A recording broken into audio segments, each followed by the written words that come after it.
All right, take a look at this headline. It's kind of mind-bending, right? On one hand, the US sends a plan to end a war to Tehran, and at the exact same time, Iran is reportedly firing at a US carrier. So how can peace talks and what looks a lot like an act of war be happening at the same time? It's a huge, dangerous contradiction, and we're going to break it down. And you know, this quote from the source material just nails it. Peace is being negotiated while war is being rehearsed. That perfectly captures the bizarre situation we're seeing. It's like walking a tightrope between calming things down and a full-blown conflict. And believe me, the whole world is holding its breath. Now, this tension is not just some abstract idea. It's real, and it's happening right now in two totally different places at the exact same time. So picture this as a kind of split-screen reality. On one side, you've got the quiet rooms. That's where diplomacy happens. We're talking secret messages, whispered deals, proposals being drafted. But on the other side, out on the open seas, it's a completely different story. It's loud. You've got warships on the move, fighter jets scrambling, drones being intercepted. These two worlds are not just parallel, they're colliding right now. And right in the middle of all that chaos on the seas, a US aircraft carrier becomes a target. Now, that changes everything. This is what raises the stakes to a completely different level. We're not talking about distant skirmishes or proxy forces anymore. No, a direct threat to an American aircraft carrier? Well, that's a direct challenge to the US itself. It's a move you simply cannot ignore. Okay, so to really get a handle on what's happening, you have to do something a little tricky. You have to hold two completely opposite ideas in your head at the same time. There's this massive push for peace and this very real pull towards war. And here they are, laid out side by side. Reality number one is all about diplomacy. The US has actually put a structured plan on the table to try and end this whole conflict. But then there's reality number two, which is playing out in the real world, on the sea, where Iran is making it very clear they are not backing down. They're flexing their military muscle, testing US assets, basically sending a signal that they will not be intimidated. So you might be asking, what's actually in this American peace plan? Well, from what we know, it boils down to three big steps. First, stop all the fighting, a total ceasefire. Second, pull back the proxy groups, the allied local forces they both support in the region.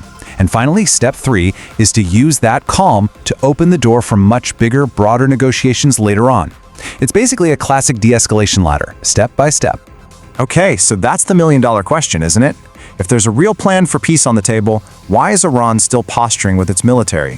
Why does it seem like things are escalating? Well, the short answer is, it's all about strategy. Yeah, none of this is random. You have to see this as a high-stakes geopolitical chess match. By showing it can still cause trouble, that it can still strike, Iran holds onto its leverage for any talks. It's a way to avoid looking weak or desperate. And that's super important, both for their people at home and their allies in the region. Honestly, it's a playbook we've seen before. You negotiate from a position of strength so you can help shape the final outcome of any deal. But, and this is a huge but, when that maneuvering involves a US warship, the stakes get raised a lot. For everyone. Look, it's absolutely crucial to understand this. An aircraft carrier isn't just a big boat. It's so much more. It's basically a floating slice of America, a mobile airbase, and probably the most powerful symbol of US military might on the planet. So when you threaten one, you're not just making a military move, you're making a massive geopolitical statement. So with these moves, both sides are talking to each other, but without saying a word. The US puts a carrier there, and the signal is clear. We are here, we are ready. Then Iran responds by testing its defenses, and their message is just as clear. We see you, and we are not afraid. It's a very, very dangerous conversation to be having. And this honestly brings us to what might be the most terrifying part of this whole situation: the risk of a mistake, an accident. Because when tensions are this high, a war doesn't need some grand declaration to start. It can all be kicked off by one single error. I mean, just think about it. You've got a nervous sailor on a ship, a pilot in a cockpit. A drone pops up on the screen. Is it watching or is it attacking? A radar signal gets misinterpreted as a missile lock. A warning shot is mistaken for the first shot of a battle. In this kind of pressure cooker environment, one simple miscalculation could be the spark that ignites a huge conflict. And let's be clear, a fire like that wouldn't just stay between the US and Iran. No way. The ripple effects was spread across the entire globe. So why does this matter to you, wherever you are? Well, for starters, a conflict would immediately threaten the shipping lanes that carry a huge chunk of the world's oil. That means gas prices, everything. Financial markets, they'd likely tank from the uncertainty.